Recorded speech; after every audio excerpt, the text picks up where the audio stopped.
اعوذ باللہ من الشیطان الرجیم، بسم اللہ الرحمن الرحیم۔ دوستو، آج شب قدر کی ایک عظیم رات ہے۔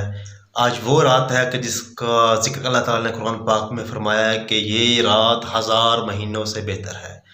آج شب قدر کی رات ہے، بہت ہی نیک رات ہے، اور اللہ تعالیٰ سے دعا یہی کرتے ہیں کہ یا اللہ ہمیں اس نیک رات کے صدقے ہمارے تمام صغیرہ اور کبیرہ گناہ جو ہے نا معاف فرما دے۔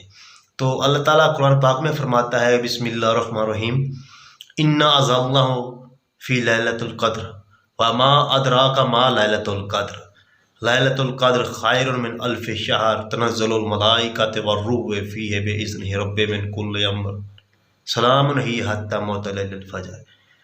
اس کا ترجمہ کو یوں ہے کہ اللہ تعالیٰ قرآن پاک میں فرما رہا ہے، بے شک ہم نے اس قرآن کو شب قدر میں اتارا، اور تمہیں کیا معلوم کہ شب قدر کیا ہے؟ شب قدر 1000 راتوں سے بہتر ہے۔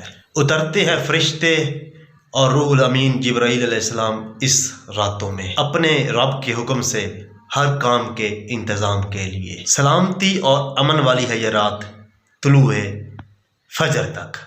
تو اللہ تعالیٰ یہ سب چیزیں ہمیں بتا رہے ہیں قرآن پاک میں کہ یہ ایک نیک رات ہے، اور ہمیں جو ہے نا اپنے گناہوں کا جو کفارہ ادا کرنا ہے اس رات میں اللہ تعالیٰ کی عبادت کر کے کرنا ہے، کیونکہ اس رات کی عبادت 1000 راتوں سے بہتر ہے۔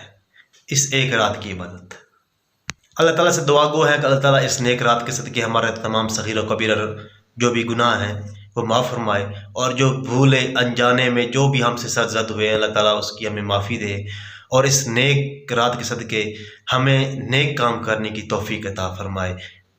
اور دوستو، پاکستان بھی 27 رمضان المبارک کو مرز وجود میں آیا ہے، یہ بھی آپ کو پتہ ہونا چاہیے۔ یہ 14 اگست ہے نا، یہ تو ایک عیسوی مہینہ ہے، لیکن اسلامی مہینے کے مطابق 14 اگست تو خیر نہیں، اسلامی مہینوں کے مطابق جو پاکستان جو ہے ایک مدینہ کی ریاست بنی، مدینہ کے بعد دوسری ریاست ہے جو کہ مذہب کے نام پر بنی ہے، اور یہ پاکستان کا تحفہ اللہ تعالیٰ نے ہمیں 27 رمضان المبارک کو دیا۔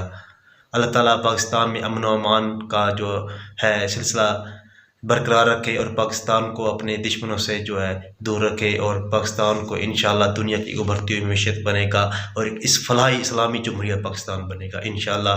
اللہ حافظ، اللہ نگہبان۔